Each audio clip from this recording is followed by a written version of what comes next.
understanding, and will be mentored by Mudit Jain, our partner. I would request for all those who are new to this platform, what you have to do is you have to pin your screen to Saket Sharma. You might be seeing Saket Sharma in your participant list. Please go and find him and just pin on him so that we'll be able to see the presentation. I would request all of you to kindly keep your microphones on mute mode till the time Rajat is speaking so that we'll be able to hear properly what he's trying to say. And also, I would request all of you, if possible, to kindly keep your videos also on the off mode so that we have a stable and proper bandwidth. In case you have any question, you can write in the chat box. The chat box is open, and we'll take the questions once the deliberation is over from Rajat's side. In case required, we'll ask you to narrate the questions if you are unable to understand the question.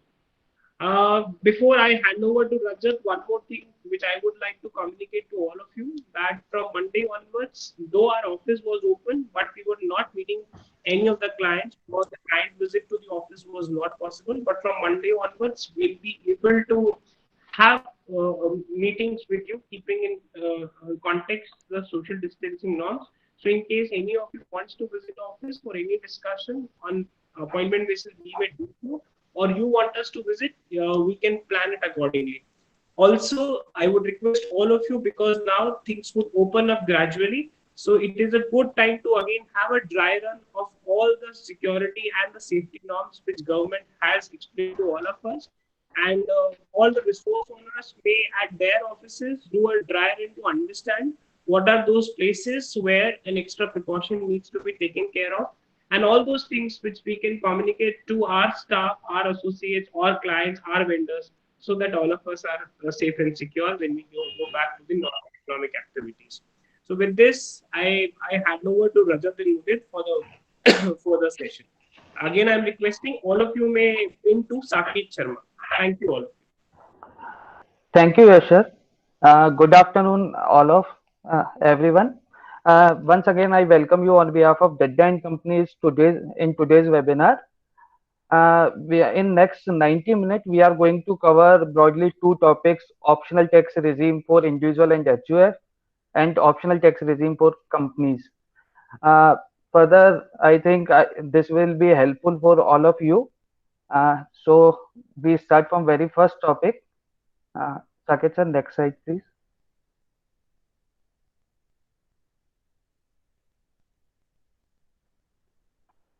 On 1st February 2020, our Honorable Finance Minister, Mrs. Nirmala Sitharaman, come with a new tax regime and called it as a simple tax regime for all of us. So we have next slide, please, Saket sir. Topics we are going to cover in today's webinar. First is brief of section 115 BAC, that is optional tax regime for individual and HUF. Brief of section 115 BAB, this is for companies, domestic companies. Brief of section 115 BAA, this is also for domestic companies. And Q&A. Next slide, please. Optional tax regime. Now, some of new section introduced by Finance Minister. First is for individual and HUF, section 115 Rajat, sorry, BAC. I'm interrupting you in between. Saket, I will request you if you can actually unpresent your screen and represent so that all of us will be able to see the screen again. Though I can see the screen, but still I would request if you can just unpresent and again represent your screen. Okay, sir, I'm doing it. Okay, sir, I'm doing it. Okay, sir,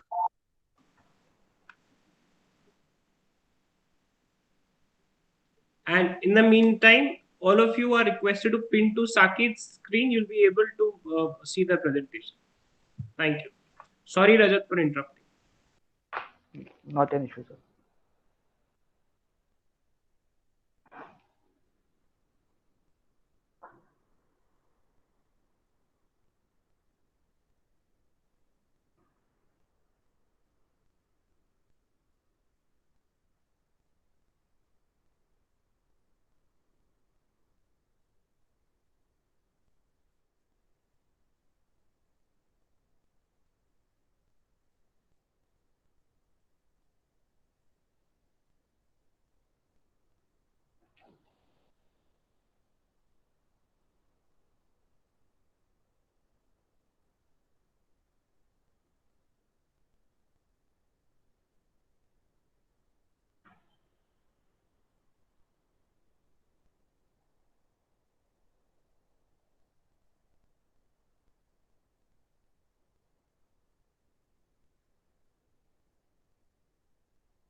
Okay, Rajat, I think there is some issue at the Saket side.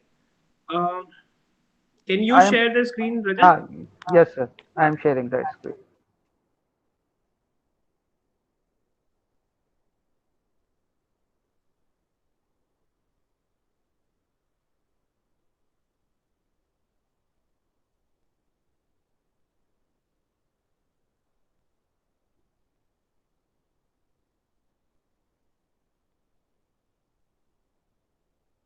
It is visible now or not?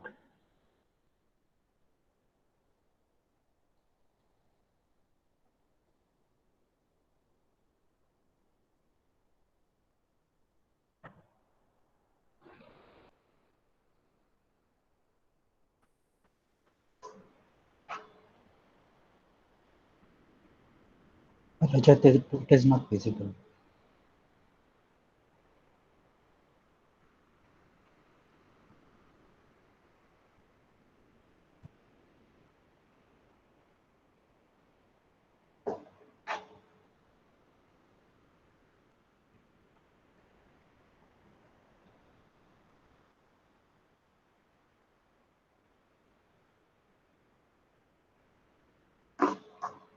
Okay, Rajat, meanwhile, we should start with our presentation, though this technical glitch may be resolved in a ठीक है. minute or two. Okay. So now for individual and HUF, new section introduced 115 BAC that is effective from 2000 assessment year 2021-22. Uh, so now two options are available for individual and HUF. One is normal tax regime जो पहले applicable थी हर individual और HUF के ऊपर, and second is section 115 BAC जिसको हम आगे discuss करने वाले हैं. And for the companies, there are multiple options now. One is old tax regime that was 30% of tax, and second is the new section introduced section 115 BAA, section 115 BAB. Both are effective from assessment year 2020-21, and section 115 BA that was introduced earlier and that is effective from financial assessment year 2017-18. Anshul, next slide, slide theme. I think sixth slide.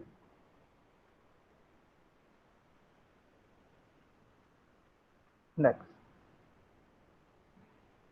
Next slide, Anshul. The theme of this new regime is reduced tax to be calculated at the reduced rate as provided in respective section. And second effect of this new tax regime, your income will be increased.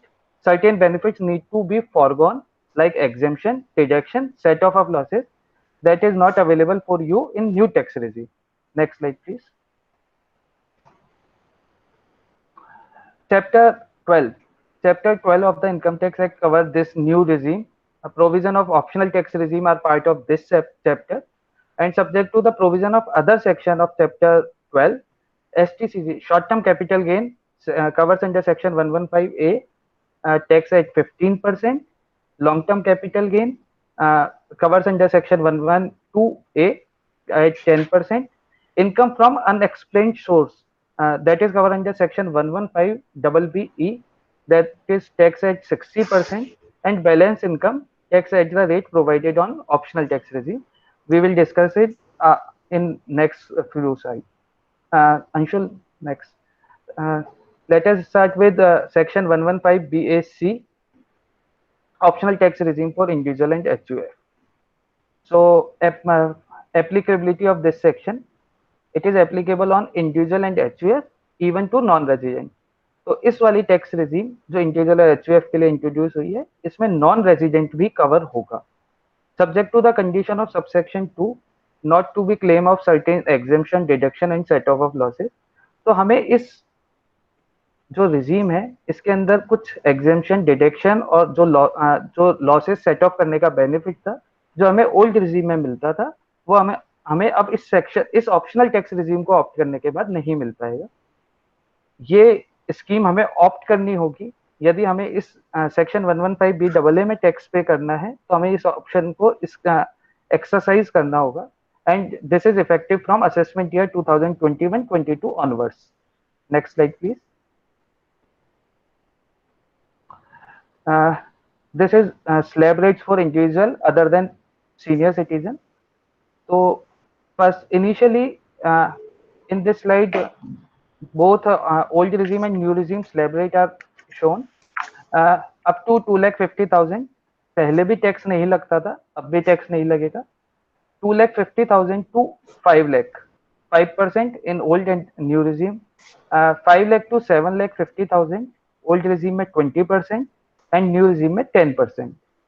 7,50,000 to 10 lakh old regime में 20% और new regime में 15%. 10 lakh to 12,50,000 old regime में हमें 30% tax पे करना होता था, but new regime में इसको रिड्यूस करके 20% पे ले आए हैं. 12,50,000 to 12,50,000 to 15 lakh rupees, 30% in old regime and 25% in new regime. Above 15 lakh in both the regime, 30% tax will be charged. Next slide, please. This rates for senior citizen individuals. Nothing much in this. Up to 5 lakh, old regime will be charged at 5%, but in new regime, it no tax will be charged up to rupees 5 lakh. Else is same, mostly same. So next slide, please. Benefit to be foregone. अब हम देखेंगे कि जो जो benefit हमें नहीं मिलेंगे इस ऑप्शन को ऑप्ट करने के बाद. First is 10 subsection 5 exemption for leave travel concession, वो बेनिफिट अब हमें नहीं मिलेगा. Exemption for house rent allowance, वो भी हमें अब नहीं मिलेगा. Exemption prescribed in allowances rule 2BB, जो सेक्शन 10 सबसेक्शन 14 के एग्जेम्पशंस थे, वो भी हमें नहीं मिलेंगे.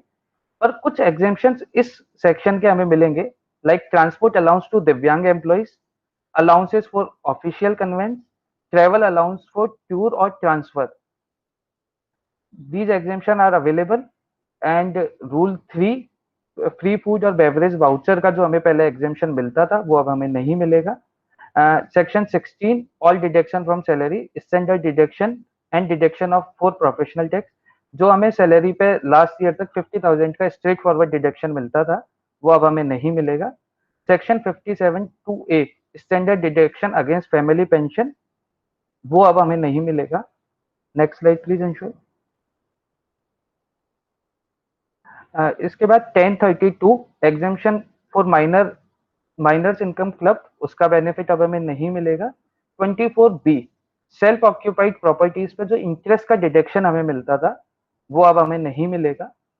चैप्टर 6A के deductions, all deduction under chapter 6A like section 80C, 80D, 80G, 80TTA, 80TTB, इन सभी के जो एग्जेम्पशन है चैप्टर 6A के, वो अब हमें नहीं मिलेंगे. बट इसमें कुछ एक्सेप्शंस हैं. 80CCD2, employer contribution to NPS, यदि एम्प्लॉयर कोई भी कंट्रीब्यूशन एनपीएस में करता है तो उसका डिडक्शन हमें मिलेगा. और जो section 80JJAA, employment for new employees, तो हमें 30% डिडक्शन मिलता था न्यू एम्प्लॉयज हायर करने की उसकी कॉस्ट पर, वो अभी भी हमें मिलेगा. न्यू रिजीम में भी मिलेगा, ओल्ड रिजीम में भी मिलता था. 10AA के deduction for unit established in SEZ, वो अब हमें नहीं मिलेगा. 24 सेक्शन में हमें डिडक्शन ऑफ हाउसिंग लोन के इंटरेस्ट का डिडक्शन मिलता था, वो हमें न्यू ऑप्शनल रिजीम में नहीं मिलेगा. Next slide please. 32(1)(2)(a) additional depreciation, हमें नॉर्मल डेप्रिसिएशन जो मिलता था वो मिलता रहेगा, पर हमें एडिशनल डेप्रिसिएशन का बेनिफिट इस नई ऑप्शनल स्कीम में नहीं मिलेगा. 32AD, new plant in machinery में नोटिफाइड एरिया में जो डिडक्शन मिलता था इन्वेस्टमेंट करने पर, वो डिडक्शन अब हमें आगे नहीं मिलेगा. 33AB का deduction in respect of growing and manufacturing tea, coffee and rubber in India, वो डिडक्शन अब नहीं मिलेगा आगे. 33ABA, deduction in respect of business consisting of prospecting and extraction और प्रोडक्शन ऑफ पेट्रोलियम और नेचुरल गैस इन इंडिया, इसका deduction अब हमें नहीं मिलेगा. 35(1)(2), deduction of sum paid to approved. Next Anshul, next slide. हाँ, deduction of sum paid to approved scientific research association, university, college और other institution for scientific research, जिसको हम साइंटिफिक रिसर्च के लिए जो भी हम पैसा पे करते थे 35(1)(2) में, जिसका हमें पहले डिडक्शन मिलता था, अब वो डिडक्शन हमें नहीं मिलेगा यदि हम ऑप्शनल टैक्स रिजीम को ऑप्ट करते हैं। 35(1)(2)(a) deduction of sum paid to Indian company for scientific research, वो उसका भी डिडक्शन अब हमें नहीं मिलेगा। Next slide please Anshul. 35(1)(3) deduction of sum paid to approved research association, university, college और other institution in social science and aesthetical research, उसका deduction हमें नहीं मिलेगा। Deduction on contribution to national laboratory और IIT etcetera for scientific research, हमें उसका भी deduction नहीं मिलेगा। 35(a)(d) deduction in respect of capital expenditure incurred in respect of specified business, इसका डिडक्शन हमें नहीं मिलेगा, पर हमें इसकी जो भी असेट हमने 35(a)(d) में परचेज की है कैपिटल एक्सपेंडिचर के अगेंस्ट, उसका हमें डेप्रिसिएशन जो 32 में मिलता है वो अभी भी हम ले सकते हैं। And 35(c) deduction for expenditure on agriculture extension project, उसका डिडक्शन भी नहीं मिलेगा।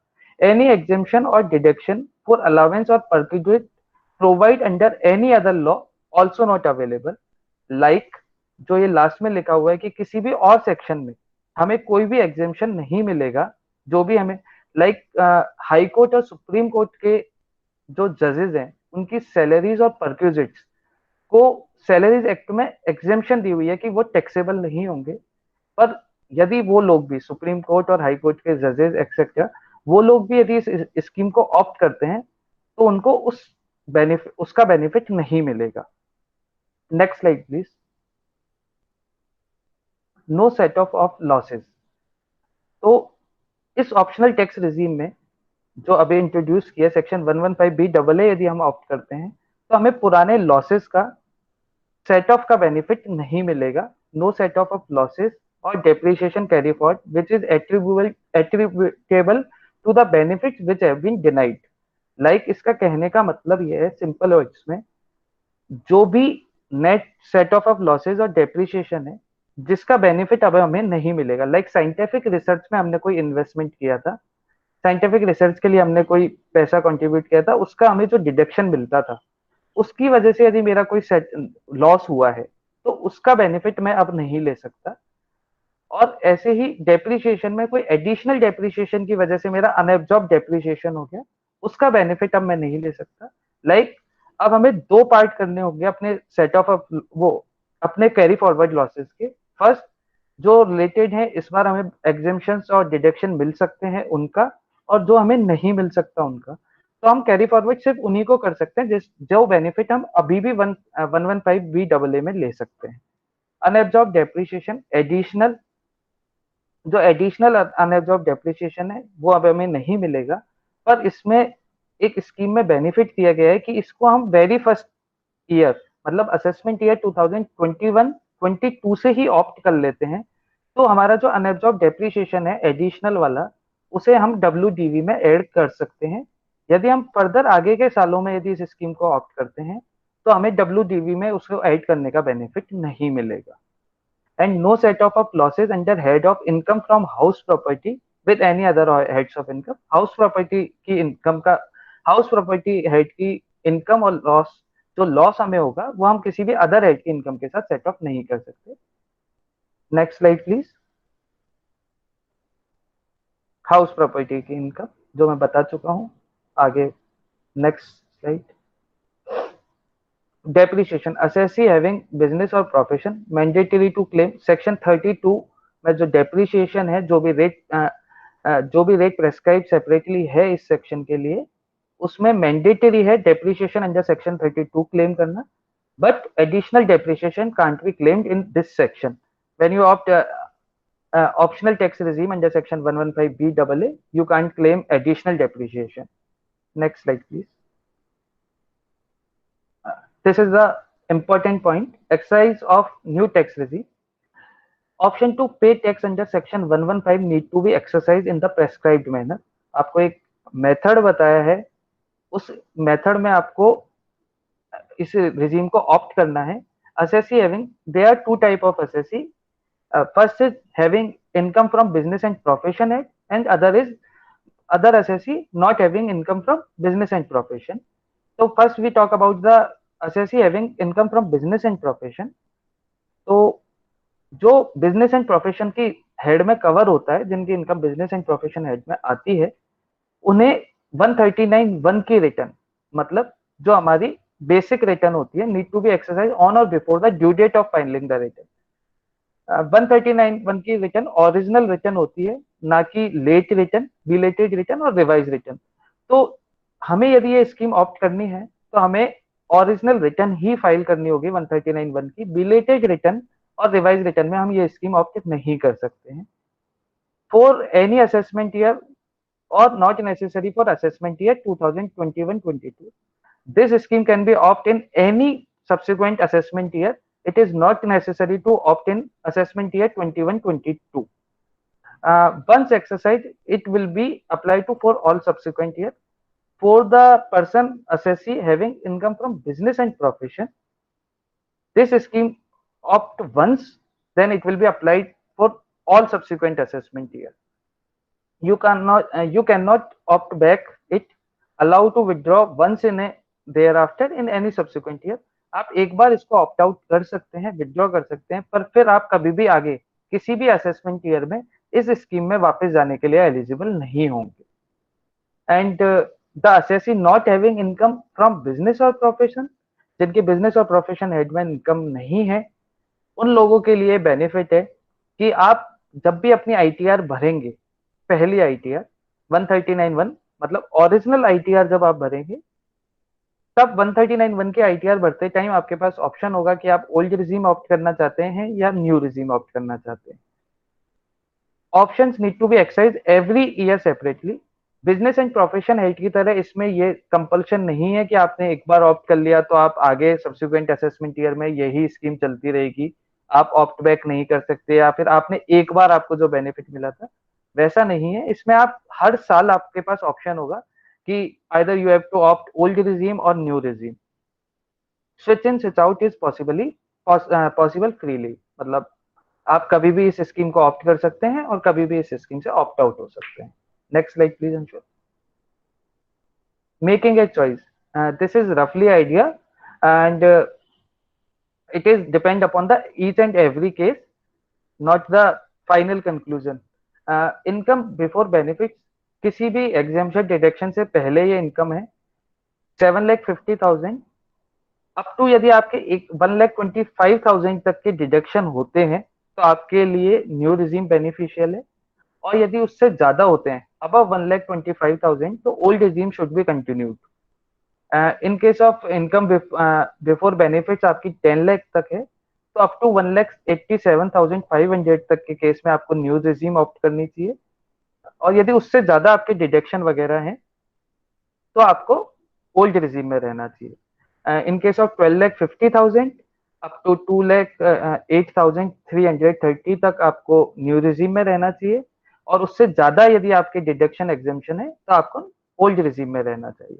Up to the amount of 15 lakh आपको न्यू रिजीम में रहने के लिए, यदि आपके डिडक्शन एग्जेम्पशंस का बेनिफिट 2,50,000 के अंदर है तो आपको न्यू रिजीम में रहना चाहिए, और यदि इससे ज्यादा है तो आप ओल्ड रिजीम में शिफ्ट हो सकते हैं, ओल्ड रिजीम में रह सकते हैं. Next slide please Anshu.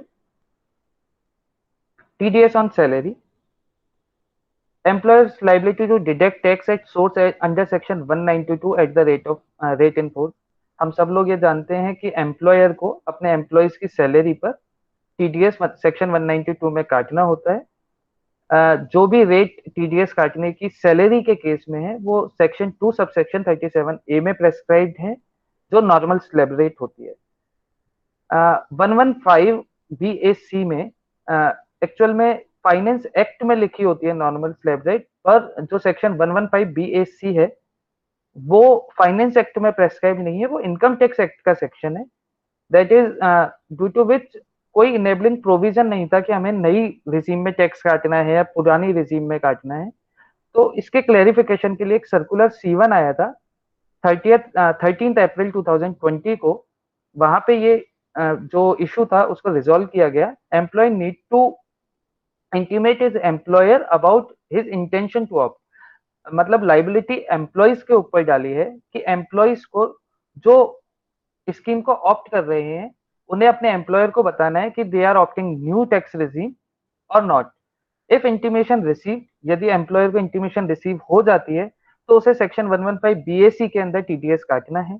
और यदि उसे इंटीमेशन रिसीव होती ही नहीं है एम्प्लॉयर को, तो वो विदाउट कंसीडरिंग सेक्शन 115 बीएसी, जो ओल्ड रिजीम में जैसे वो टैक्स टीडीएस काटता था, वो फर्दर उसी तरीके से काटना कंटिन्यू करता रहेगा। Next slide Anshul please. For the benefit of employer और बेनिफिट ऑफ एक नया उन्होंने सर्कुलर में डाला कि intimation can not be modified during the year.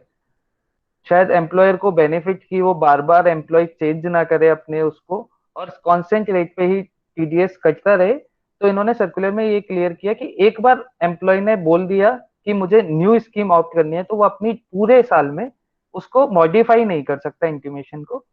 But इन्होंने क्लियर किया है कि एक बार जो एम्प्लॉयर को इंटीमेशन दी है उसका मतलब ऑप्शन एक्सरसाइज करना नहीं है। लाइक यदि आपने एक बार इंटीमेशन दे दी कि मैं 115 बी डबल ए ऑप्ट कर रहा हूँ, बीएससी ऑप्ट कर रहा हूँ, तो आपके ऊपर ये कंपल्शन नहीं है कि आपको उसी पे कंटिन्यू रहना है।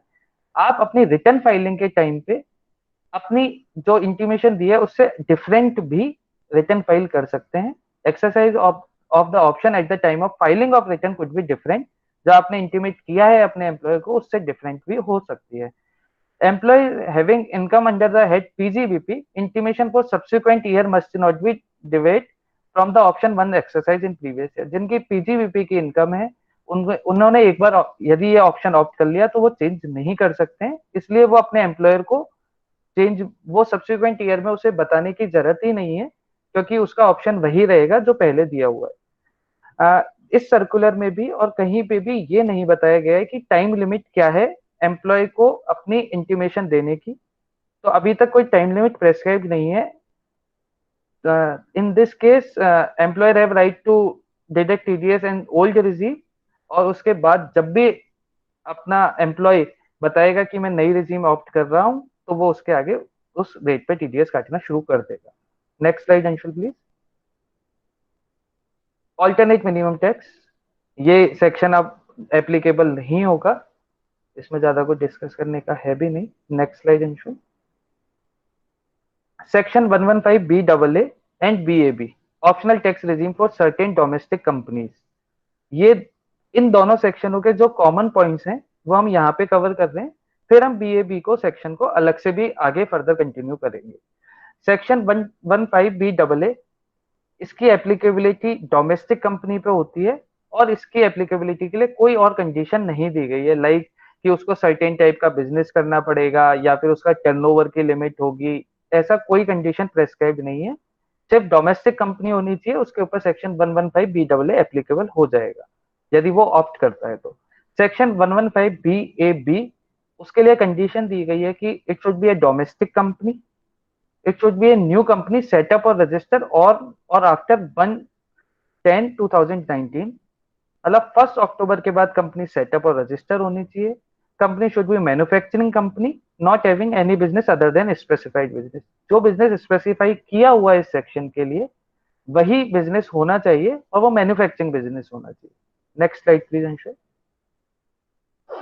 Tax rate applicable in both the section 115 B double A, effective tax rate is 25.168%, that is basic rate is 22%, surcharge is 10% and cess is 4%। Surcharge ₹1 से भी एप्लीकेबल होगा, आपके प्रॉफिट पर जितना भी शेयर है, जितनी भी आपका प्रॉफिट है, सब पे आपके सरचार्ज लगेगा। लाइक पहले जो इनकम टैक्स की ओल्ड रिजीम में ऑप्शन था कि आपकी 1 करोड़ से ऊपर पे 7% और लाइक दैट, ऐसा कुछ भी नहीं है। अब आपकी ₹1 ऑफ इनकम से ही आपके ऊपर सरचार्ज एप्लीकेबल होगा यदि आप ये स्कीम ऑप्ट करते हैं तो। Section 115 B A B, effective tax rate is 15%, effective tax rate is basic 15%, surcharge 10% and cess is 4%, so effective tax rate is 17.16%।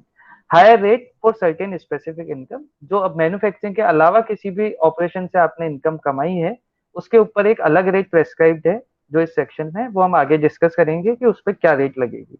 Companies opting of section 115BAA और section 115BAB section surcharge at the rate 10% on the total tax in respective of total income, no marginal relief, क्योंकि आपके first rupees of income से ही tax लग रहा है, surcharge लग रहा है, तो आपको कोई मार्जिनल रिलीफ इसमें नहीं मिलेगा। Tax calculated under other provision is also subject to surcharge at the rate 10%। I think last point is not visible in the slide. No threshold limit for this. Next slide, please. Income computation for both the section 115BAA and 115BAA, specified deduction not available. Specify किया हुआ है deduction कि जो deduction थे वो available नहीं होंगे। For the depreciation, basic depreciation mandatory to claim at the rate specified for this purpose. हमें डेप्रिसिएशन, जो नॉर्मल डेप्रिसिएशन है वो 100% क्लेम करना है, ये मैंडेटरी कंडीशन है, और एडिशनल डेप्रिसिएशन हमें अवेलेबल नहीं होगा। Restriction on set of certain losses, अभी इस सेक्शन को यदि हम ऑप्ट करते हैं तो कुछ रिस्ट्रिक्शन है आपको सेट ऑफ लॉस को सेट ऑफ करने के लिए। Next slide Anshul please. जो बेनिफिट्स अब नहीं मिलेंगे, बेनिफिट टू बी फॉरगॉन, कुछ इंडिविजुअल और एचयूएफ के लिए अलग से बेनिफिट थे, उसके अलावा जो लाइक एचआरए वगैरह का वो इंडिविजुअल और एचयूएफ को मिलता था, ये डिडक्शन स्पेसिफिकली कंपनीज के लिए थे जो अब हमें नहीं मिलेंगे। 10AA deduction for units establish in SEZ. दूसरा एडिशनल डेप्रिसिएशन, जिसके बारे में हम पहले भी बात की थी। Deduction for investment in new plant and machinery in notified backward area. Deduction in respect of business of growing and manufacturing tea, coffee or rubber in India. Deduction in respect of business consisting of prospecting and extraction or production of petroleum natural. ये सारे deductions जो अभी हैं वो हम cover कर चुके हैं पहले, वही सेम सेक्शंस हैं। Deduction of sum paid to approve scientific research association, university, college और other institution for scientific research. Next slide Anshul. That is 35(1)(2), deduction of sum paid to approved scientific research association, university, college और other institution for scientific research। इसका benefit अब हमें नहीं मिलेगा हम यदि नई टैक्स रिजिम को ऑप्ट करते हैं तो। 35(1)(2)(a), deduction of sum paid to Indian company for scientific research। 35(1)(3), college, university और साइंटिफिक और सोशल साइंस और स्टैटिकल रिसर्च के लिए जो हम सम पे करते हैं उसका डिडक्शन हमें नहीं मिलेगा।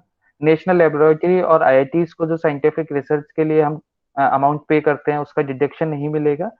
35(2)(a)(b), deduction of expenditure not being the cost of land or building for in house research and development facility relating to business of biotechnology or manufacturing or any article और थिंग, उसका deduction हमें नहीं मिलेगा। Next slide please Anshul. 35(a)(d), 35(a)(d) में जो capital expenditure था same as individual and HUF, हमें capital expenditure का नहीं मिलेगा डिडक्शन, पर हम इसे डेप्रिसिएशन क्लेम कर सकते हैं under section 32। 35(CCC), deduction for expenditure on agriculture extension project, उसका डिडक्शन नहीं मिलेगा। 35(CCD), deduction for expenditure on skill development project का भी हमें नहीं मिलेगा। चैप्टर 6A पार्ट सी के डिडक्शन हमें नहीं मिलेंगे अदर देन 80JJAA, जो हमें एडिशनल एम्प्लॉय को हायर करने पे हमें डिडक्शन मिलता था वो हमें मिलना कंटिन्यू रहेगा। 80G का डिडक्शन कुछ कंडीशन के साथ हमें मिलेगा जो हम आगे डिस्कस करेंगे। Next slide. Effect of amendment by the finance act 2020 on the chapter 5A deduction for assessment year 2020-21, only deduction of the part C are not available except 80JJAA और profit link deduction, other deduction are available। 80G का deduction हमें available था, but assessment year 2021-22 हमें part 6 chapter 6A के कोई भी deduction available नहीं होंगे। चैप्टर 6 से पार्ट सी का कोई भी डिडक्शन अवेलेबल नहीं होगा एक्सेप्ट 80JJAA और 80M। इन दो के सेक्शनों के अलावा हमें किसी भी प्रकार का कोई भी डिडक्शन अलाउड नहीं होगा। इवन 80G का भी हमें डिडक्शन अलाउड नहीं होगा। Next slide please Anshul. No set off losses. यदि कंपनी सेक्शन 115 को ऑप्ट करती है तो वो उसको सेट ऑफ लॉसेस और डेप्रिसिएशन कैरी फॉरवर्ड का ऑप्शन नहीं है। अनअब्जॉर्ब डेप्रिसिएशन के लिए सेम पहले जैसी कंडीशन है जो इंडिविजुअल एचयूएफ के केस में थी कि यदि वो वेरी फर्स्ट ईयर से उसको असेसमेंट ईयर 2021-22 से ऑप्ट करते हैं तो उन्हें उनके पास ऑप्शन है कि वो अपनी अनअब्जॉर्ब डेप्रिसिएशन जो एडिशनल डेप्रिसिएशन के थ्रू मिलता था, please repeat last slide, wait a minute sir. Anshul, someone is telling to repeat last slide. Yes sir. For assessment year 2020 and 21 only deduction of part C are not available. 80G का deduction हमें पिछले साल में मिल रहा है, assessment year 2020-21 में मिलेगा। And for assessment year 21-22 onwards हमें चैप्टर 6A पार्ट सी का कोई भी डिडक्शन अवेलेबल नहीं होगा एक्सेप्ट 80JJAA और 80M। 80G का भी डिडक्शन हमें अवेलेबल नहीं होगा। Next slide please Anshul. Set of का मैं बता ही रहा था आपको कि अनअब्जॉर्ब डेप्रिसिएशन को हम WDV में ऐड बैक कर सकते हैं यदि हमने सेक्शन 2020 असेसमेंट ईयर 21-22 में यदि हमने ऑप्ट कर लिया है तो कोई फर्दर कैरी फॉरवर्ड का ऑप्शन नहीं है। Exercising of option can be deferred from subsequent year after exhausting the benefit of the brought forward losses, set off of accumulated losses or unabsorbed depreciation due to section 72A. So no set off if any if they are attributable to specified deduction which are not available. तो हमने पहले बताया था, जैसा मैंने individual और HUF के case में भी बात की थी आपसे, कि यदि स्पेसिफाइड जो डिडक्शन हमें अब मिल रही है उससे रिलेटेड यदि कोई भी हमारा लॉस जनरेट हुआ है पहले के ईयर में, लाइक जो भी हमें कैरी फॉरवर्ड हम लॉस कर रहे हैं उसमें कुछ ऐसा पार्ट है जो स्पेसिफाइड डिडक्शन हमें अब अलाउड नहीं है, तो उसका बेनिफिट हम अब आगे भी नहीं ले सकते हैं। Next slide Anshul. Option under section 115 BAB to be remain valid in case of amalgamated company. यदि हम अमालगमेशन होता है तो भी ऑप्शन वैलिड रहेगा सेक्शन 115 BAB का। Next slide. Non applicability of MAT provision. MAT के प्रोविजन सेक्शन 115 BAA और BAB पर एप्लीकेबल नहीं होंगे और सेक्शन 115 BAA के केस में मैट की क्रेडिट भी आपको अलाउड नहीं होगी। यदि आप सेक्शन 115 BAA ऑप्ट करते हैं तो आपको मैट की क्रेडिट जो आपकी पहले की एक्यूमुलेटेड क्रेडिट पड़ी हुई है वो आप यूज नहीं कर सकते। Next slide Anshul please. Exercise of option again like individual and HUF, you have to opt this scheme for companies also. Scheme is optional for company, it is not mandatory for any company. Option 2 required to ascribe in prescribed manner, same as individual and HUF having income from profit of business and gain. Section 115 says on or before the due date of due date under section 139(1) original return की जो due date है उससे पहले हमें file करना है। एक prescribed manner है, एक फॉर्म है, हमें वो फाइल करना होगा यदि हमें ये स्कीम ऑप्ट करनी है तो।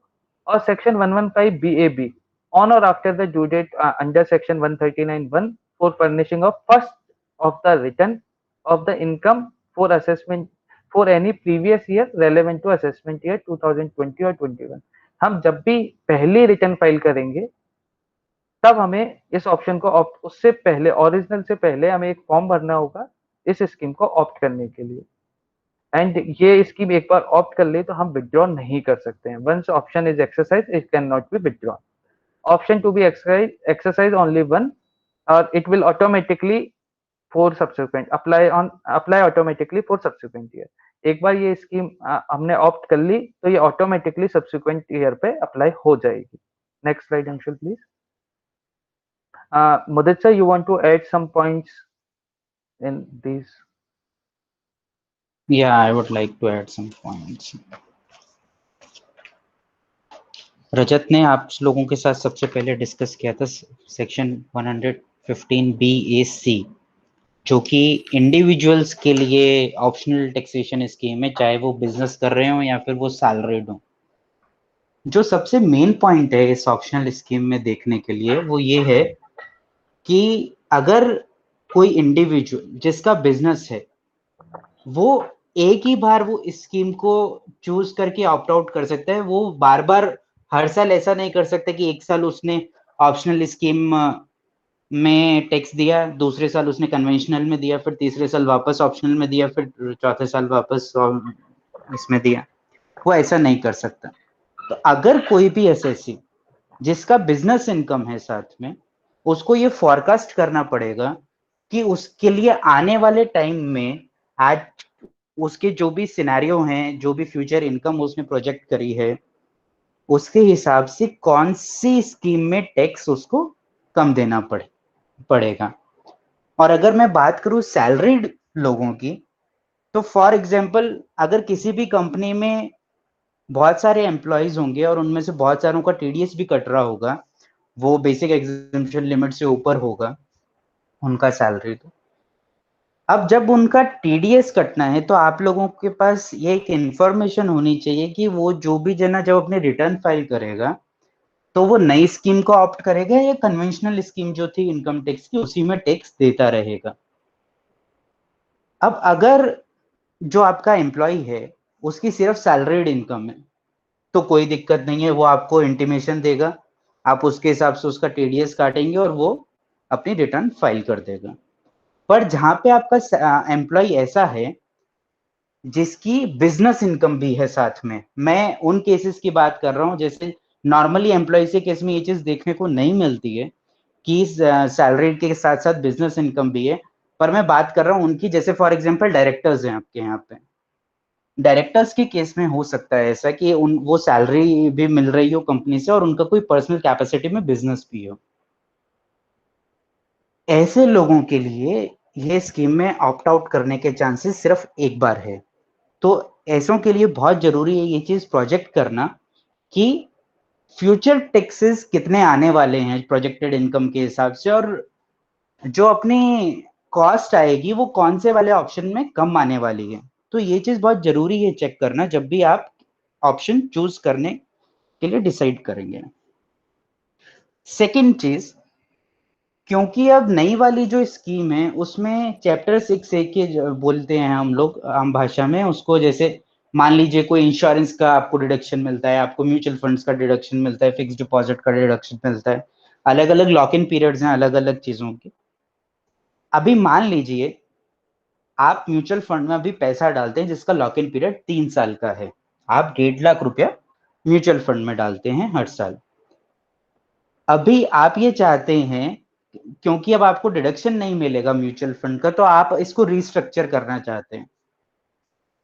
आपका इंटेंशन इन्वेस्टमेंट करने का भी था, साथ में म्यूचुअल फंड में पैसा डालने का, और साथ में आपको इनकम टैक्स का डिडक्शन भी मिलता था। अब क्योंकि आगे जाकर के ऑप्शनल स्कीम में डिडक्शन नहीं मिलेगा उस म्यूचुअल फंड का, तो आप ये चीज प्लान कर सकते हैं कि क्या मैं म्यूचुअल फंड की जगह मैं खुद ही इक्विटी मार्केट में इन्वेस्ट करने लग जाऊं, क्या मैं ऐसे म्यूचुअल फंड में इन्वेस्ट करने लग जाऊं अब जिसमें शायद रिटर्न ज्यादा मिलता होगा पर इनकम टैक्स में उसकी डिडक्शन नहीं मिलती थी क्योंकि वो इक्विटी ओरिएंटेड म्यूचुअल फंड नहीं होते थे।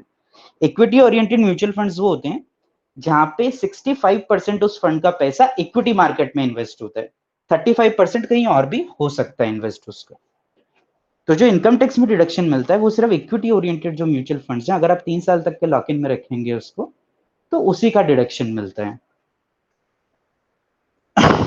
अब मैं आता हूं 115B(AA) के ऊपर। इधर सबसे ज्यादा जरूरी है ये चीज डिसाइड करना कि आपकी फ्यूचर टैक्सेबल इनकम कितनी होगी और आपके ऊपर फ्यूचर में टैक्स कितना आने वाला है। अगर आप लोग इस चीज को प्रोजेक्ट करेंगे तभी आप डिसाइड कर सकते हैं कि आपको कौन सी स्कीम चूज करना चाहिए। जैसे फॉर एग्जांपल रजत अभी डिस्कस कर रहे थे कि 80G जो है वो आपको असेसमेंट ईयर 2021 की रिटर्न फाइल करते टाइम तो डिडक्शन मिल जाएगा उसका ऑप्शनल स्कीम में, पर 21-22 ऑनवर्ड्स आपको उसका डिडक्शन नहीं मिलेगा। तो अगर मान लीजिए आपकी कुछ ऐसी कंट्रीब्यूशन है जिसका 80G में आपको डिडक्शन मिलता है, तो आपके लिए ये चीज देखना बहुत इंपॉर्टेंट हो जाएगा कि आपको ऑप्शनल स्कीम में जाना चाहिए या नहीं जाना चाहिए। क्योंकि अगर मैं गवर्नमेंट कंपनीज की बात करूं तो गवर्नमेंट कंपनीज 80G जैसे सीएम का रिलीफ फंड हुआ या कोई और फंड्स हुए उनमें कंट्रीब्यूशन करती हैं। तो उन लोगों के लिए जरूरी है ये देखना कि मेरे को अगर 80G का डिडक्शन नहीं मिलेगा गोइंग फॉरवर्ड तो मेरे लिए क्या ऑप्शनल स्कीम एक्चुअल में भी सही है क्या। हो सकता है मैं 25 या 30% पे टैक्स देता रहूंगा डिपेंडिंग ऑन माई टर्नओवर, और मैं फिर भी कम टैक्स दे रहा हूँ 22 प्लस सरचार्ज की कैलकुलेशन के बाद में जो ऑप्शनल स्कीम में मैं टैक्स दूंगा उसके कंपैरिजन में। ओके रजत, यू में कंटिन्यू, मेरे को ये 3 पॉइंट ऐड करने थे। Sir, we will answer your query in the last when we have the Q&A session. Next slide, Anshul. We have discussed now specific provision of Section 115 BAB, optional tax regime for domestic company set up and register on or after 1/10/2019, means 1st October 2019. तो section 115 BAB में जो जो कंपनियां cover हो सकती हैं, मतलब section 115 को ऑप्ट करने के लिए जो एप्लीकेबिलिटी के लिए प्रोविजन दिए हुए हैं उसमें बिजनेस को बोला हुआ है कि company should not be engage in any business other than business of manufacture और प्रोडक्शन ऑफ एनी आर्टिकल और थिंग। रिसर्च कोई भी वो किसी आर्टिकल और थिंग के मैन्युफैक्चरिंग बिजनेस में होनी चाहिए या उसके प्रोडक्शन में होनी चाहिए। Research in relation to such article और थिंग मैन्युफैक्चर और प्रोड्यूस बाय इट, उस जो वो आर्टिकल और थिंग मैन्युफैक्चर करने वाली है प्रोड्यूस करने वाली है उसके रिसर्च के बिजनेस में होनी चाहिए, या डिस्ट्रीब्यूशन ऑफ सच आर्टिकल और थिंग मैन्युफैक्चर और प्रोड्यूस बाय इट, उसके डिस्ट्रीब्यूशन के बिजनेस में होनी चाहिए जो आर्टिकल और थिंग को मैन्युफैक्चर और प्रोड्यूस करने वाली है या कर रही है। Next slide Anshu. Inclusion and exclusion, business not eligible, कौन कौन से बिजनेस ऐसे हैं जो सेक्शन 115 BAB में कवर नहीं होंगे, अब हम उसके बारे में देखेंगे। Development of computer software in any form और इन एनी मीडिया, वो इस सेक्शन में कवर नहीं होगा। माइनिंग बिजनेस कवर नहीं होगा। कन्वर्जन ऑफ मार्बल ब्लॉक्स और सिमिलर आइटम्स इनटू स्लैब्स, वो भी कवर नहीं होगा। Bottling of gas into cylinder, gas को सिलेंडर में बॉटलिंग करने का जो बिजनेस है वो भी इस सेक्शन के बिजनेस की एम्बिट में कवर नहीं होगा। प्रिंटिंग ऑफ बुक्स और प्रोडक्शन ऑफ सिनेमेटोग्राफ फिल्म, वो भी बिजनेस की डेफिनेशन में कवर नहीं होगा इस सेक्शन के लिए। और any other business as may be notified by central government in this behalf, इन्होंने सेंट्रल गवर्नमेंट के पास पावर है कि वो किसी भी बिजनेस को ये मान सकती है, किसी भी दिन आकर यह बोल सकती है कि this business is not cover under definition of business of relating to section 115 BAB। So अब हमें जब भी अपना कंपनी कोई भी कंपनी हम नहीं बना रहे हैं, सेक्शन 115 BAB की सोचकर हम कोई कंपनी फॉर्म कर रहे हैं, तो उसका जो ऑब्जेक्ट क्लॉज बनाना है, हमें जो ऑब्जेक्ट क्लॉज बनाना है वो बहुत सोच के बनाना होगा कि वो कंपनियां सारी इसके अंदर कवर हो जाएं। हम यदि 115 BAB सोच रहे हैं ऑप्ट करने की, तो उसके ऑब्जेक्ट क्लॉज हमें प्रॉपर्ली ड्राफ्ट करने होंगे। And business eligible, generation of electricity को फाइनेंस एक्ट 2020 से इसमें एलिजिबल मान लिया गया है। Next slide Anshul please. Important dates relating to section 115 BAB, company need to be set up and register on or after 1st October 2019, जो मैंने आपको पहले भी बताया, और कंपनी का मैन्युफैक्चरिंग और प्रोडक्शन का बिजनेस ऑन और बिफोर 31 मार्च 2023 से पहले चालू हो जाना चाहिए।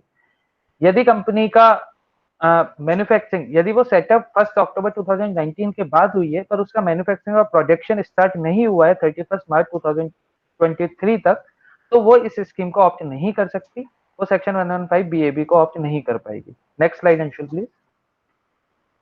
नॉन मैन्युफैक्चरिंग इनकम, कंपनी अपने 115 BAB में रजिस्टर होती है, तो इट इज नॉट कंपलसरी कि वो सिर्फ बिजनेस ही करे, वो एनी अदर सर्विस भी हो सकती है incidental, like interest on FDR या किसी भी तरीके की उसकी थोड़ी बहुत अदर इनकम भी हो सकती है। तो नॉन मैन्युफैक्चरिंग इनकम वो जो डिराइव करता है या not incidental to manufacturing of article और थिंग से रिलेटेड होता है, तो उसके ऊपर टैक्स रेट लगेगी 22% plus surcharge plus 4%। Any other income other than manufacturing और प्रोडक्शन 22% पे टैक्स चार्ज होगा, और मैन्युफैक्चरिंग और प्रोडक्शन से रिलेटेड जो भी इनकम है उसके ऊपर 15% से इंटरेस्ट वो टैक्स चार्ज होगा। If no other specific rate applicable, यदि कोई स्पेसिफिक रेट अलग से इस सेक्शन में हम आगे देखेंगे, यदि नहीं प्रोवाइड होती तो 22% की रेट पे टैक्स चार्ज होगा। No deduction and allowance is in respect of any expenditure और अलाउंस अगेंस्ट सच इनकम। कोई भी डिडक्शन और अलाउंस और इसके अगेंस्ट में हम इनकम के अगेंस्ट में उसका डिडक्शन और बेनिफिट हमें नहीं मिलेगा। Loss can be set of. Incidental activity या फिर अदर देन मैन्युफैक्चरिंग इनकम के अलावा, यदि मैन्युफैक्चरिंग के अलावा हमने कोई भी इनकम की है तो उसका लॉस हम सेट ऑफ कर सकते हैं। Next slide Anshul please. Splitting up और रिकंस्ट्रक्शन, जो सेक्शन 115 BAB की कंडीशन है उसमें business should not have been formed by splitting up or reconstruction of existing business। हमारा कोई पहले से बिजनेस चल रहा है और हम उसको स्प्लिट करते हैं या रिकंस्ट्रक्शन करते हैं हम 1 अक्टूबर 2019 के बाद, तो वो सेक्शन 115 BAB में कवर नहीं होगा। फ्रेश बिजनेस स्टार्ट होना चाहिए, नई कंपनी रजिस्ट्रेशन होना चाहिए। एक्सेप्शन है इसका रीएस्टेब्लिशमेंट, रिकंस्ट्रक्शन और revival of discontinued business of any undertaking due to specified reason as mentioned in section 33B। यदि कोई सेक्शन 33B में स्पेसिफाइड रीजन की वजह से आपकी कंपनी बंद हुई है, डिसकंटिन्यू करना पड़ा आपको बिजनेस या रिकंस्ट्रक्शन हुआ है, तो आप इसका बेनिफिट 115 BAB का बेनिफिट ले सकते हैं। Next slide Anshul please. Second hand machinery, section 115 कुछ रिस्ट्रिक्शन लगाता है हमारे ऊपर कि आप नई कंपनी बना रहे हैं तो आपको जो असेट यूज करनी है या जो मशीनरी यूज करनी है उसके लिए वो कुछ रिस्ट्रिक्शन लगाता है। Restriction on use of any machinery और plant previously use for any other purpose, पहले से यूज की हुई मशीन नहीं होनी चाहिए जो भी आप अपने इस बिजनेस को स्टार्ट करने के लिए प्रोडक्शन और मैन्युफैक्चरिंग के लिए काम लेंगे। इसमें कुछ एग्जेम्पशंस दिए हैं, एक्सेप्शंस दिए हैं। इंपोर्टेड सेकंड हैंड मशीनरी और प्लांट, यदि वो इंडिया से बाहर पहले किसी ने भी यूज की है तो कोई इशू नहीं है, लेकिन इंडिया के अंदर वो कभी भी यूज हुई है तो आप उसको यूज नहीं, सेक्शन 115 में उसको एलिजिबल नहीं मानेंगे। तो इंपोर्टेड सेकंड हैंड मशीनरी का यदि है तो हमें ये बेनिफिट मिलेगा।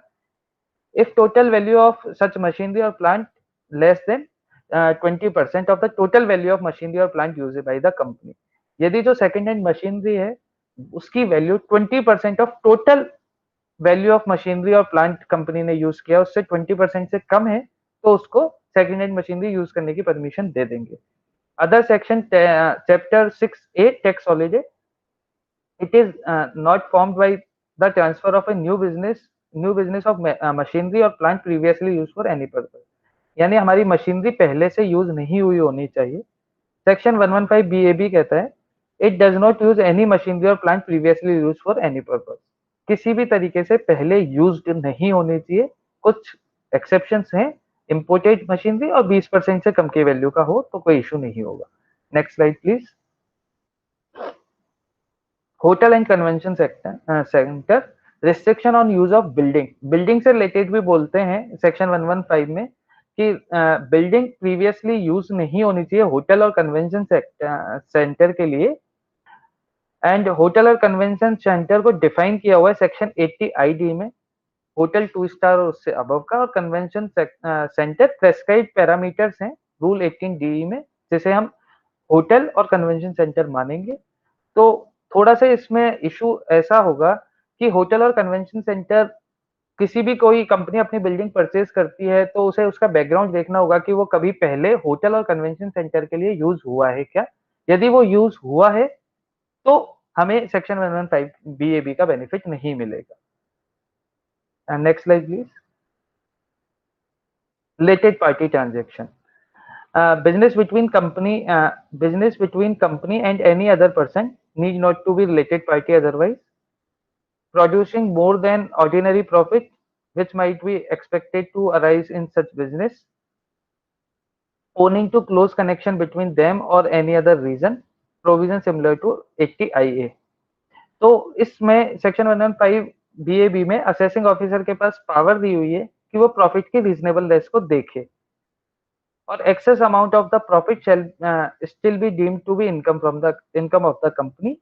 और जो अलग से प्रॉफिट यदि उसको लगता है कि रीजनेबल रिलेटेड पार्टी ट्रांजेक्शन है और रीजनल नहीं है तो वो 30% पे उसको टैक्स कर सकता है और उस पर सरचार्ज 10% और सेस 4% एप्लीकेबल होगा। Next slide please Anshul. related party transaction, such related party transaction subject to domestic transfer pricing, domestic transfer pricing applicable होगा उसके ऊपर और वो आर्म लेंथ प्राइस पे प्रॉफिट को डिटरमाइन किया जाएगा। Subject to threshold limit of 20 crore, 20 crore की उसमें लिमिट दी हुई है। सेक्शन 92 का अमेंडमेंट है। Next slide Anshul. Tax computation, तो 115 BAB में टैक्स कंप्यूटेशन किस तरीके से होगी? जो मेन इनकम है, जैसा मैंने आपको पहले बताया कि मैन्युफैक्चरिंग और प्रोडक्शन से रिलेटेड है, जो मेरी मेन सर्विस है, जो मेरी मेन वर्क है कंपनी का, उस पर 15% से टैक्स लगेगा। अदर इनकम है नॉट डिराइव फ्रॉम मैन्युफैक्चरिंग और प्रोडक्शन के अलावा किसी तरीके से कमाया हुआ वो है तो 22% की रेट से चार्ज होगा। Profit in excess of ordinary profit 30% से चार्ज होगा और short term capital gain on the transfer of non depreciable asset 22% से चार्ज होगा। Next slide please Anshul. Exercise of option, पहले भी हमने डिस्कस किया है कि फर्स्ट रिटर्न जब भी हम फाइल करेंगे तब इसका एक्सरसाइज हमें ऑप्शन एक्सरसाइज करना होगा। Next slide Anshul. वायलेशन, यदि हमने ये स्कीम ऑप्ट की है और हम इस स्कीम के कोई भी प्रोविजन को वायलेट करते हैं तो failure to satisfy any condition of subscription to in the any previous year, option shall become invalid from that previous year onwards and no retrospective withdrawal of benefit. तो यदि हम कोई भी कंडीशन किसी भी प्रीवियस ईयर में breach करते हैं तो हम जिस प्रीवियस ईयर में हमने कंडीशन ब्रीच की है उस प्रीवियस ईयर से ये ऑप्शन इनवैलिड हो जाएगा और आपको जो पहले के सालों में आपने बेनिफिट लिए हैं उस पर कोई इफेक्ट नहीं होगा। वो आपके बेनिफिट पिछले सालों के कंटिन्यूअस रहेंगे। उस प्रीवियस ईयर से आप सेक्शन 115 BAB का बेनिफिट नहीं ले पाएंगे। Normal provision of the act will be apply. Normal जो प्रोविजन है जो कंपनी पे एप्लीकेबल होते हैं लाइक 30% ऑफ टैक्स, और यदि आपका 2017-18 में टर्नओवर 400 करोड़ से नीचे है तो 25%, वो प्रोविजन आपके ऊपर एप्लीकेबल हो जाएंगे। 115 BAB का जो 15% रेट का टैक्स रेट का प्रोविजन है वो आप बेनिफिट नहीं ले पाएंगे। Next slide Anshul please. Switch over from 15% to 22%। Section 115 BAB की कंडीशन है, यदि आप उस कंडीशन को ब्रीच करते हैं तो वो आपको 22% पे ट्रांसफर कर देंगे। Not engage in any business other than manufacturing और प्रोडक्शन, यदि आप मैन्युफैक्चरिंग और प्रोडक्शन नहीं करते हैं, यदि आप सेकंड हैंड मशीनरी को यूज करते हैं या फिर आपकी जो बिल्डिंग है वो पहले होटल और कन्वेंशन सेंटर में यूज हुई है, जो बेसिक कंडीशन है यदि हम वो फुलफिल नहीं करते हैं तो हमें सेक्शन 115 BAA में ट्रांसफर हो जाएगा और हमारे ऊपर 22% की रेट से टैक्स लगेगा। Next slide please Anshul. Applicable tax rate, तो अभी हमारे पास कंपनी के केस में कुछ अलग अलग टैक्स रेट के प्रोविजन है। लाइक सेक्शन 115 BA वो आपको बोलता है कि हम आपको 25% टैक्स लगाएंगे। नॉर्मल प्रोविजन 30% ऑफ टैक्स, यदि 2017-18 में टर्नओवर 400 करोड़ से नीचे था तो आपके ऊपर 25% की टैक्स रेट लगती थी। तो सेक्शन 115 BA मैन्युफैक्चरिंग कंपनी के ऊपर अप्लाई होता है। तो सेक्शन 115 BA ये बोलता है कि यदि आपकी कंपनी मैन्युफैक्चरिंग है तो आपके ऊपर 25% का टैक्स लगेगा। सरचार्ज आपके ऊपर बिलो 1 करोड़ कोई भी सरचार्ज नहीं लगेगा। 1 करोड़ से 10 करोड़ के बीच में 7% का सरचार्ज और अबव 10 करोड़ रुपीज 12% का surcharge. Cess will applicable at 4%। तो इफेक्टिव रेट सेक्शन 115 BA के केस में manufacturing company must be is the condition of section 115 BA, तो इफेक्टिव रेट बिलो 1 करोड़ 26% है। 1 करोड़ से 10 करोड़ के बीच में 27.82% है और ग्रेटर देन 10 करोड़ 29.12 है। सेक्शन 115 बीए के अंदर जो कवर होता है उसके ऊपर मैट के प्रोविजन एप्लीकेबल होते हैं। अभी जो दोनों 2020-21 से जो दो स्कीमें ऑप्शनल टैक्स रिजीम आई है, सेक्शन 115 बी डबल ए और BAB, तो BAB is only specifically cover manufacturing company and BAA only cover domestic company. So basic tax rate on section 115 BAA 22% and BAB 15%. Surcharge is 10% from the very first rupees and cess is applicable at the rate 4%. So effective tax rate in section 115 BAA is 25.17% and section 115 BAB 17.16%. Mat के provision in दोनों सेक्शनों के ऊपर applicable नहीं होंगे। Next slide please Anshul. Mudit sir, you want to add some points relating to section 115 BAB? Yeah, I would like to add one point. मैं ये चीज बोलूंगा कि 115 BAB is very good section if you want to start new manufacturing entity. If you are planning to expand or something, तो ये बहुत अच्छा scheme है। आपको 15% ही टैक्स देना पड़ेगा, but that new entity should be organic. आप इस तरीके से कोई नई एंटिटी नहीं बना सकते कि आपने कुछ डीमर्जर कर दिया, आपने कुछ कोई और एंटिटी पहले से चल रही थी, आपने उसको परचेज कर लिया। इस तरीके से वो नई एंटिटी नहीं बन सकती है। और जो मशीनरी उसमें होनी चाहिए वो नई मशीनरी होनी चाहिए। वो नई मशीनरी आपके लिए नहीं, वो एक्चुअल में फैक्ट्री फ्रेश मशीन्स होनी चाहिए। ऐसा नहीं है कि आपने किसी और पर्सन से मशीनरी परचेज करी और आपने उसको यूज करने लग गए और आप बोलें कि ये नई मशीनरी है आपके लिए।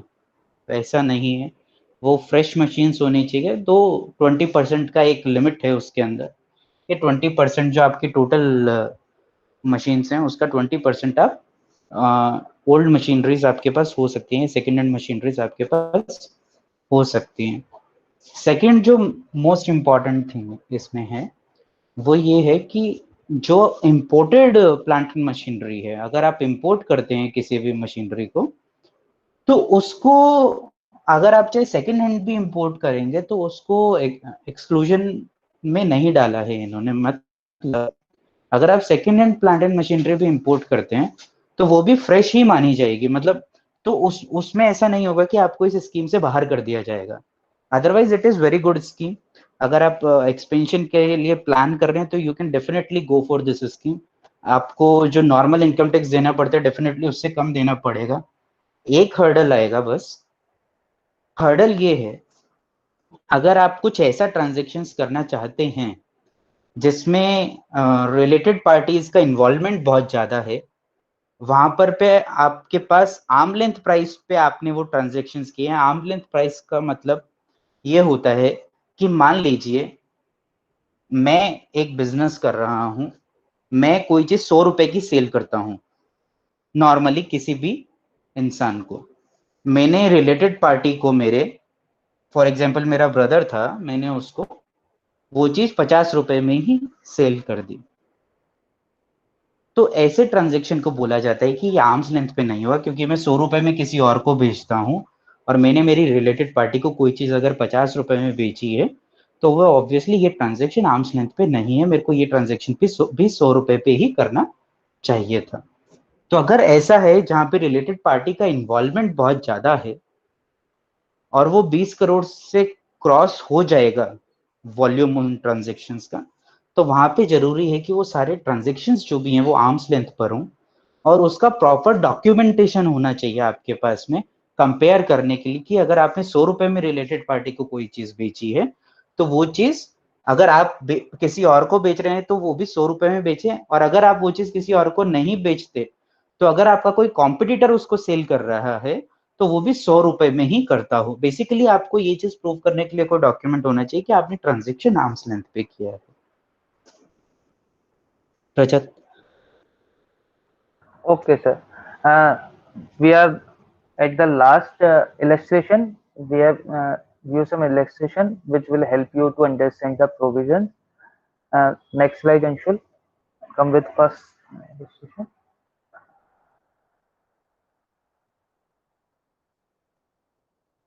First question is optional tax regime for individual and HUF section 115 BAC से related है, applicable on non-resident or not. तो section 115 BAC अप्लाई होता है क्या नॉन रेजिडेंट पे? यस और no? You can write in chat box if you want to reply, or I will tell you the fact.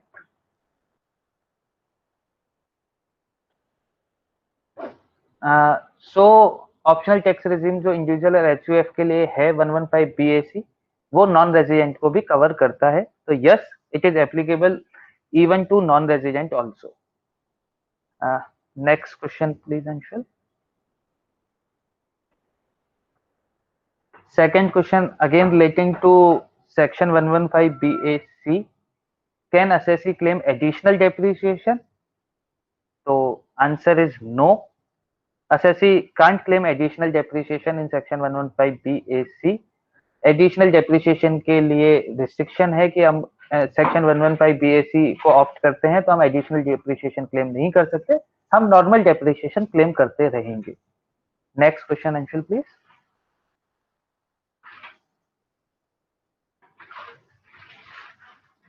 It is again relating to individual HUF optional tax regime section 115 BAC. Can assessee withdraw from this optional tax regime if once opted? यदि उसने एक बार इसको opt कर ली है तो क्या वो उससे विथड्रॉ कर सकता है या नहीं कर सकता? तो answer for this question is yes, वो ऑप्ट कर सकता है, पर कुछ रिस्ट्रिक्शंस हैं कि यदि उसने एक बार ऑप्ट आउट कर लिया तो वो दोबारा इस ऑप्शन को लेने के लिए एलिजिबल नहीं होगा. Not eligible to opt once again till assessee ceases to have income from business and profession. यदि उसने अपने बिजनेस और प्रोफेशन की इनकम उसकी 10 साल 20 साल बाद जब भी बंद होती है तब उसके पास ऑप्शन है कि वो दोबारा इस स्कीम को ऑप्ट कर सकता है, लेकिन जब तक उसकी पीजीबीपी की इनकम कंटिन्यूअस रहेगी वो नहीं कर पाएगा. दोबारा एक बार ऑप्ट आउट होने के बाद दोबारा इस स्कीम को ऑप्ट इन नहीं कर सकता. Anshul next question please.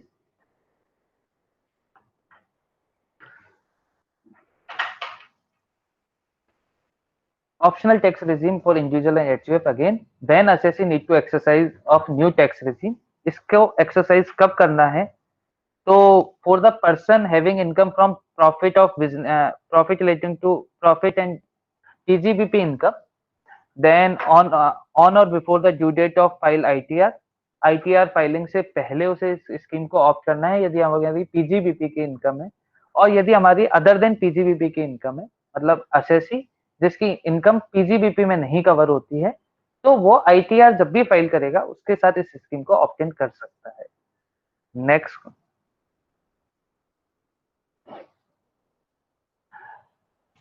Again section 115 BAC on which option employer need to be deduct TDS. कौन से ऑप्शन में एम्प्लॉयर को टीडीएस काटने की जरूरत है? तो इन दिस केस एम्प्लॉयर के पास दो ऑप्शन है. यदि उसे इंटीमेशन रिसीव होता है तो वो सेक्शन 115 BAC के अकॉर्डिंग काटेगा, और यदि उसे इंटीमेशन रिसीव नहीं होता है तो वो ओल्ड रिजीम के हिसाब से ही टीडीएस काटता रहेगा. Anshul next question please.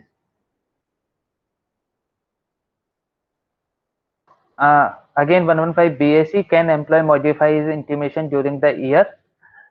क्या आपका जो एम्प्लॉय है वो एक बार इंटीमेशन दे दे कि मैंने सेक्शन 115 BAC ऑप्ट इन कर लिया है, तो वो अपनी जो इंटीमेशन है उसको मॉडिफाई कर सकता है ड्यूरिंग द ईयर? यस और नो? तो answer is no.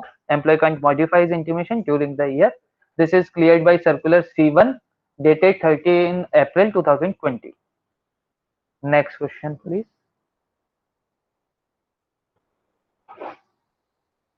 Question 7 is intimation is bounding on the bounding of exercise of option that intimated. कि एम्प्लॉय के ऊपर ये रिस्ट्रिक्शन है क्या कि एक बार उसने इंटीमेशन दे दी कि मैं सेक्शन 115 BAC ऑप्ट कर रहा हूं तो उसे उसी सेक्शन में रिटर्न फाइल करना है? तो answer is no. Intimation exercising of option नहीं है, ये सिर्फ एम्प्लॉयर को टीडीएस डिडक्शन के लिए बताया गया सेक्शन, वो है बताया गया ऑप्शन है कि हम we are planning to opt section 115 BAC, but it is not bounding on the employee. So exercise option is available at the time of filing of return for the salaried employee. Next, Anshul. This is relating to section 115 BAB. Any company set up or register before 1/10/2019, मतलब 1 अक्टूबर से पहले कोई company register हुई है तो section 115 BAB opt कर सकती है या नहीं कर सकती? तो आंसर इज नो। कंपनी को सेटअप होना होगा 1 अक्टूबर 2019 या उसके बाद, और उसकी मैन्युफैक्चरिंग और प्रोडक्शन स्टार्ट हो जाना चाहिए 31 अप्रैल 2023 से पहले, तो ही वो एलिजिबल होगी सेक्शन 115 BAB के लिए। Next,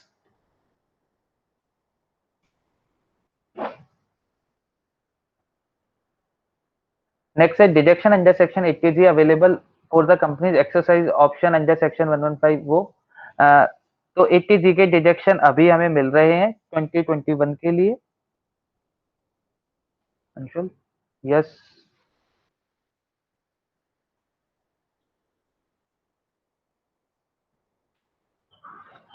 Does provision of MAT apply to domestic company which has exercised under section 115 BAA and BAB? तो MAT के provision apply, there is some mistake,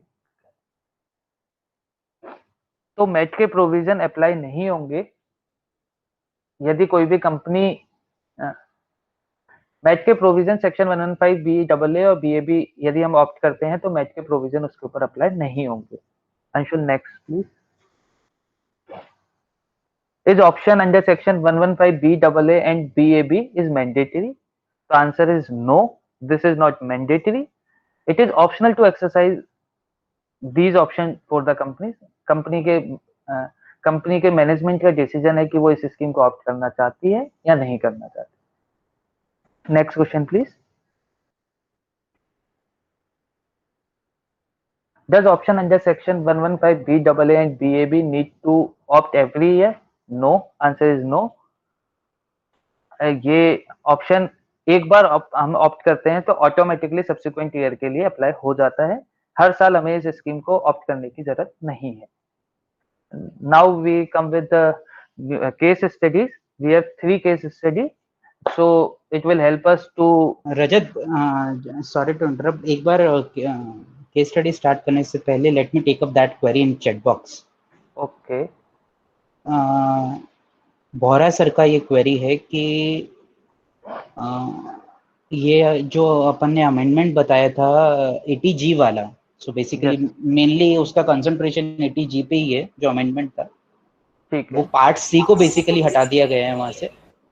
तो बेसिकली सर उधर क्या है ना, जो मेमोरेंडम आया था जो आपने मेरे को एक, सॉरी आप प्लीज म्यूट पे डाल दें। सो बेसिकली जो अमेंडमेंट आया था ना, जो उसमें मेमोरेंडम था, उसमें तो एग्जैक्टली यही वर्डिंग है जो आपने मेरे को भेजी है चैट बॉक्स के अंदर। मेमोरेंडम में ये लिखा था, पर जो फिनेंस एक्ट पास हुआ है उसमें 2021 ही लिखा है।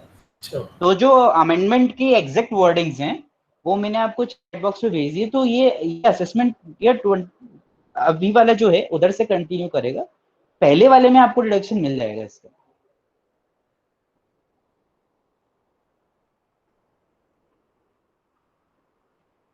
Rajat, you may continue with your case studies. Okay, thank you very much. Next slide, Anshul. We have to start case study 1. Mr. Ram एक बैंक एम्प्लॉय है जो 8 lakh. This case study we have prepared on general basis. This is not for the specific person, or the case study depend upon the case and case. So it is not the final conclusion if your income match with this case study, so you have to opt or not. So we have to start. First, Mr. Ram is a bank employee who earned 8 lakh rupees in the financial year 2021. Being salaried, he contributes towards EPF and also gets HRA benefit in his salary as he is living on the rent. Apart from this, he is eligible for LTL, leave travel allowance, and this year he incurred rupees 25,000 on his traveling and will be claiming it further he paid further he paid 40,000 rupees LIC premium during the year. तो इस scenario में जो हमने case study prepare की है कि इस mister Ram के लिए कौन सी स्कीम ज्यादा बेनिफिशियल होगी, हम ये देखेंगे. Let's see which tax regime will be more save more taxes of him. और फर्दर हमने इसी में एक केस कंटिन्यू किया है कि नेक्स्ट ईयर के अंदर इफ ए सैलरी इनकम, जो सैलरी की इनकम है 20% हाइक होती है, तो उसके लिए क्या बेनिफिट होगा ओल्ड रिजीम और न्यू रिजीम. और सारे for financial year 2021 22 all deduction और एग्जेम्पशन उसके लिए सेम रखे गए. Next slide Anshul. So solution of for this, first we have to calculate income tax calculation for financial year 2021. Annual income 8 lakh, standard deduction salary पे 50,000 जो हमें new regime में नहीं मिलेगा. If you opt section 115 PSC उसके लिए option standard deduction available नहीं है. EPF का contribution 25,000, HRA 30,000, leave travel allowance 25, LIC premium 40,000. तो ओल्ड रिजीम में जो उसे डिडक्शन और एग्जेम्पशन मिल रहे थे वो थे टोटल अमाउंटिंग टू रुपीज 1,70,000. तो नेट टैक्सेबल इनकम एम्प्लॉय की निकल मिस्टर राम की निकल के आती है 6,30,000 in old tax regime. And new tax regime में उसे कोई भी बेनिफिट एग्जेम्पशन डिडक्शन नहीं मिल रहा है, तो सो उसकी टैक्सेबल इनकम आती है 8 lakh rupees. Next slide Anshul please. तो in this case old regime के अंदर उसकी टोटल टैक्स बनता है 41,320 रुपीज का, और न्यू रिजीम में उसका टैक्स बनता है 46,800 रुपीज का. तो in financial year 2020-21 old regime mister Ram के लिए बेनिफिशियल होगी. अब हम देखेंगे 2021-22 के अंदर, फाइनेंशियल ईयर 21-22 के अंदर कौन सी स्कीम बेनिफिशियल होगी. तो हमने 20% से उसकी इनकम को इंक्रीज किया. तो now his salary income is 9,60,000 in old and new tax regime, and standard deduction are same as per last financial year, that is 1,70,000. So net taxable income for the current year 21-22 is 7,90,000 in old tax regime, and new tax regime it is 9,60,000. Answer next slide please. So for the year financial year 21-22, total tax in old tax regime is 73,320 and new tax regime is 71,760. So for this financial year Mr. Ram के लिए नई taxable regime beneficial है. तो although he is a salary employee, तो इसके पास option है कि वो इस साल पुरानी टैक्स regime में, नेक्स्ट ईयर नई टैक्स regime में वो ऑप्ट इन ऑप्ट आउट कर सकता है. तो last for the financial year 2021 he will opt the old tax regime, and for financial year 21-22 he will go for the new tax regime. Next case study second. For this instance let's take an example of Mr. Sumit. हम mister Sumit का लेते हैं example. उसकी who earns 20 lakh annually, he avails the full rupees 1,50,000 deduction of section 80C EPF ELSS mutual funds में invest करता है वो. Besides that, he bought a health insurance for which he paid premium of 25,000 rupees. He claimed as tax deduction under section 80D. जो health insurance premium का हमें deduction मिलता है section 80D का, वो लिया है. Also to save more taxes on from his salary, he made additional investment of 30,000 rupees in NPS. Similar to Mr. Ram, he also claimed, जो हमने लास्ट एग्जांपल देखा था मिस्टर राम का case study 1, he also claimed LTA leave travel allowance amounting to rupees 25,000 which is tax exempted. Now let's see what tax regime is give more beneficial to Mr. Sumit. Next slide Anshul please. So his annual income is 20 lakh. Sorry. हाँ, standard deduction उसे old regime में मिलता है 50,000 का. Section 80C का 1,50,000 उसने पूरा deduction लिया है. HRA में उसको 50,000 का deduction, health insurance 25, leave travel allowance for 25, और NPS जो उसने 30,000 पे किया है उसका डिडक्शन मिलता है. तो टोटल डिडक्शन इस केस में होते हैं उसके 3,30,000 के. तो ओल्ड टैक्स रिजीम में उसकी टैक्सेबल इनकम आती है 16,70,000, और न्यू टैक्स रिजीम जिसमें कोई भी उसे एग्जेम्पशन बेनिफिट डिडक्शन नहीं मिल रहा है उसमें उसकी टैक्सेबल इनकम निकल के आती है 20 लाख। तो next slide Anshul please. For this old tax regime में उसका टोटल टैक्स लाइबिलिटी बनती है 3,26,040 रुपीज की, और न्यू टैक्स रिजीम में 3,51,000 की। तो in this case mister Sumit के लिए ओल्ड टैक्स रिजीम ज्यादा बेहतर है, और it will result to lower tax with the difference of ₹24,960। तो mister Sumit have to opt new old tax regime. It will more beneficial to him. Next, Anshul. Case study 3. This is related to company XYZ Limited having following information relating to financial year 2021 to 23-24. Let's understand which regime is beneficial for the company. तो हमने एक example create किया है case study 3 में कि उसका profit before depreciation पहले साल में 2020-21 45 लाख है, 21-22 में 30,50,000 है, 22-23 में 29 लाख है, और 23-24 फाइनेंशियल ईयर में 48 लाख रुपीज है। डेप्रिसिएशन आपकी स्क्रीन पे दिख रहे होंगे। फर्स्ट ईयर में 2020-21 में 8,20,000, नेक्स्ट ईयर 7,65,000, उसके नेक्स्ट ईयर 5,95,000, और उसके next year 4,25,000। Additional depreciation first year में उसके ऊपर आ रहा था 5 लाख का, उसको एडिशनल डेप्रिसिएशन अलाउड था। प्रॉफिट बिफोर टैक्स आ रहा है 31,80,000, सेकंड ईयर में आ रहा है 22,85,000, थर्ड ईयर में आ रहा है 23,05,000, और फोर्थ ईयर 2023-24 में आ रहा है 43,75,000। अदर डिडक्शन 80G और 80GGB में उसको मिल रहे थे 3 lakh 2 lakh in each year. Next slide Anshul. So solution of this annual income मैंने ओल्ड रिजीम और न्यू रिजीम में दोनों में हर ईयर की दिखाई है। डेप्रिसिएशन दोनों ओल्ड रिजीम और न्यू टैक्स रिजीम दोनों में उसके लिए अवेलेबल होगा। एडिशनल डेप्रिसिएशन उसे सिर्फ ओल्ड टैक्स रिजीम में अवेलेबल होगा। तो फाइनेंशियल ईयर 2021 के ओल्ड टैक्स रिजीम में हमने एडिशनल डेप्रिसिएशन को लेस किया हुआ है। 80G और 80GGB के डिडक्शन हमें सिर्फ पुरानी रिजीम में ही मिलेंगे, न्यू टैक्स रिजीम में हमारे लिए अवेलेबल नहीं है। तो for this net taxable income for financial year 21-22 old tax regime में 26,80,000 है, और न्यू टैक्स रिजीम में 36,80,000 है, और रेस्पेक्टिव ईयर में 17,85,000, 22,85,000। इन 2020-23 ओल्ड टैक्स रिजीम में 18,05,000, न्यू टैक्स रिजीम में 23,05,000। ऐसे ही 23-24 में ओल्ड टैक्स रिजीम में 38,75,000, और न्यू टैक्स रिजीम में 43,75,000।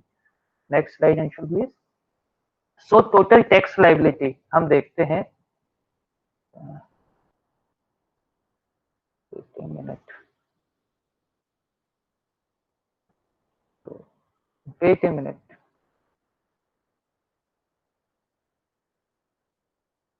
Anshul, can you shut down the presenting? I have to present.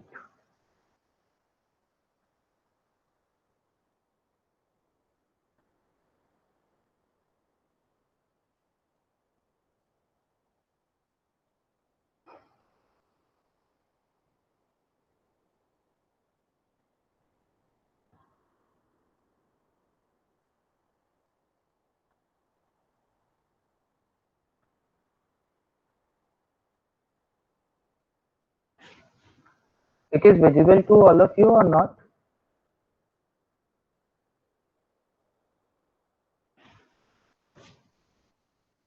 It is visible. Yes, Rajat, it is. So the tax calculation, tax payable in every year. Wait a minute.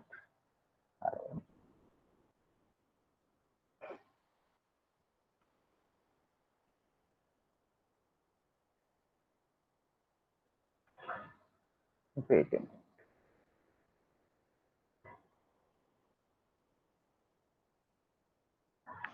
So in very first year 2020-21 in old tax regime tax liability is 8,04,000, and in new tax section 115BAA it is 8,09,600. that is at the rate of 22%. In section 115 BAB, if company covers the conditions of eligibility of section 115, then tax is 5,52,000. And surcharge all of you, मैं पहले ही बता चुका हूँ कि surcharge very first rupees से income से charge होगा, तो ओल्ड रिजीम में 1 करोड़ रुपीज तक कोई सरचार्ज एप्लीकेबल नहीं है, पर section 115 B double and B A B में फर्स्ट रुपीज से सरचार्ज चार्जेस है लाइबल है at the rate of 10%. So net tax liability in old tax regime is 8,36,160 rupees. In section 115 BAA, it is 9,26,182 rupees 40 paise, and section 115 BAB, it is 6,31,488, and it is in financial year 21-22, it is 5,56,920 in old tax regime. In new tax regime, 7,75,088.80 and 3,92,106. So, in nutshell, in the year 2020-21, 21-22, and 22-23, old tax regime is beneficial, and then after in 2023-24, for the assessee, new tax regime is beneficial. So, as per Mudit sir already told all of us that we have to project future income also. So we have to understand which tax regime is beneficial to us in the future, not in the current financial year. Thank you, all of you. Now you can ask question. That is all from my side.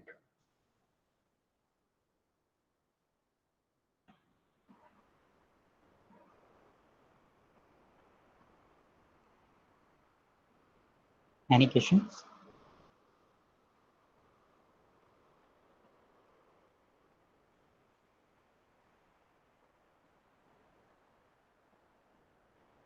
I guess, Rajat, we have covered enough illustrations in our slides to cover most of the questions. Okay. If in case any of you have any other questions, you may please ask through chat box.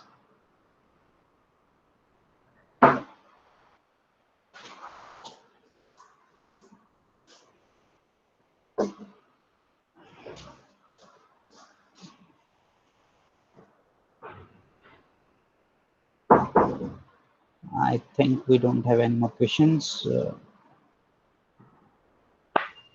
thank you once again. Okay, I guess we should sign off. Okay. Thank you everyone for attending this 5th webinar organized by Dead End Company. Thanks a lot. This is Mudit Jain signing off.